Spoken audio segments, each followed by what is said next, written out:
Atha Sri Krishna Namadi Nabhavet Grahyam Indriyaihi Sevon Mukhehi Jihvadau Swayameva Swaratyadaha. In this verse, it is said that the blunt material senses are not able to perceive the sublime and very subtle spiritual truths.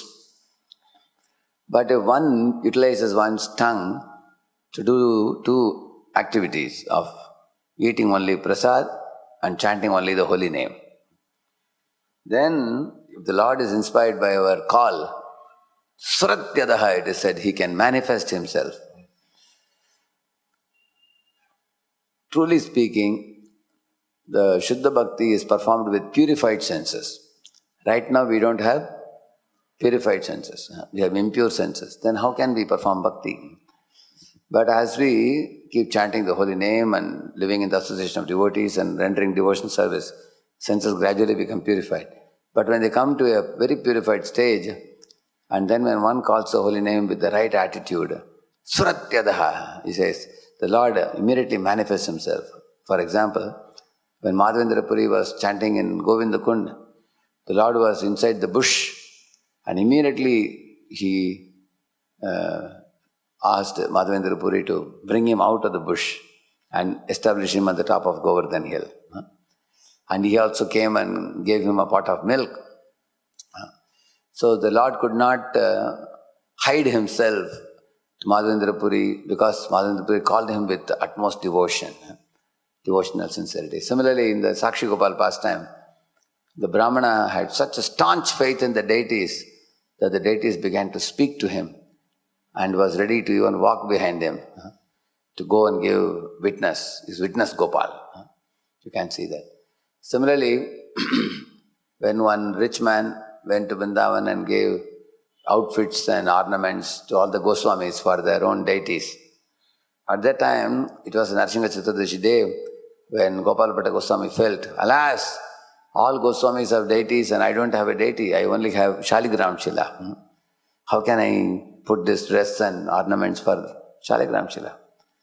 I wish I had a deity of Krishna also.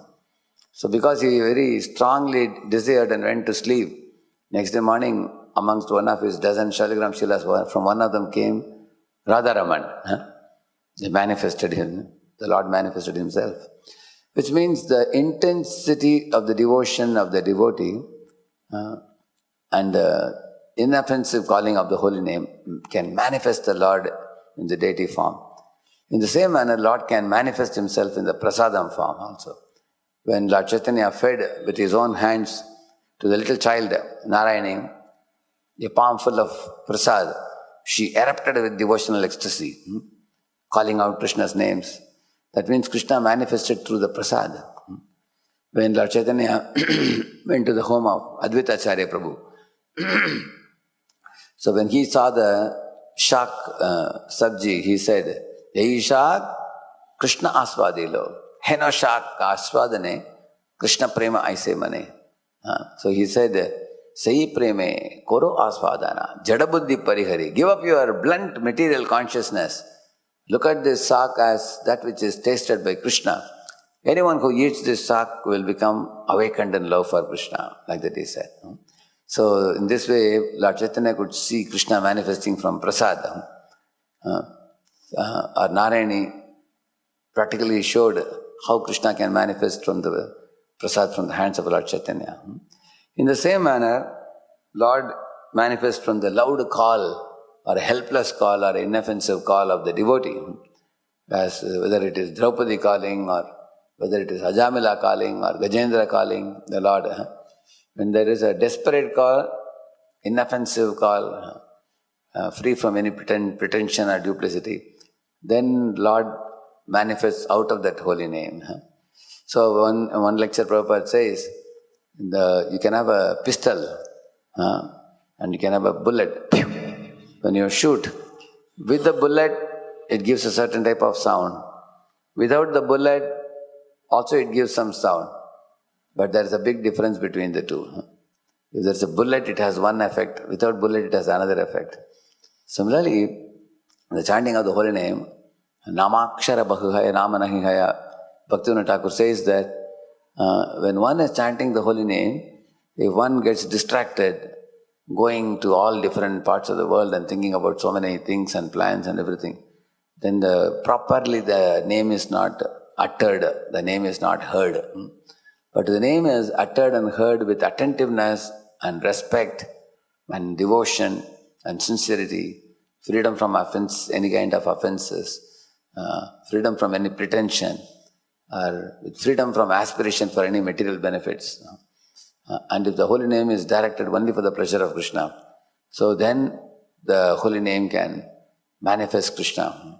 And the more Krishna manifests through the chanting of the holy name, the more a devotee becomes free from lamentation, free from fear, free from any kind of material aspirations and ambitions. The devotee becomes completely nourished in the body, mind, soul. The devotee becomes completely satisfied. And that holy name has the potency to give all-round satisfaction for the devotee.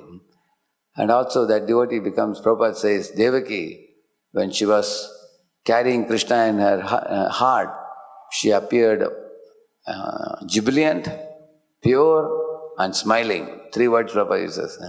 She was smiling cheerfully, and she was jubilant and enthusiastic in all her devotional activities, and she was also pure with no offenses.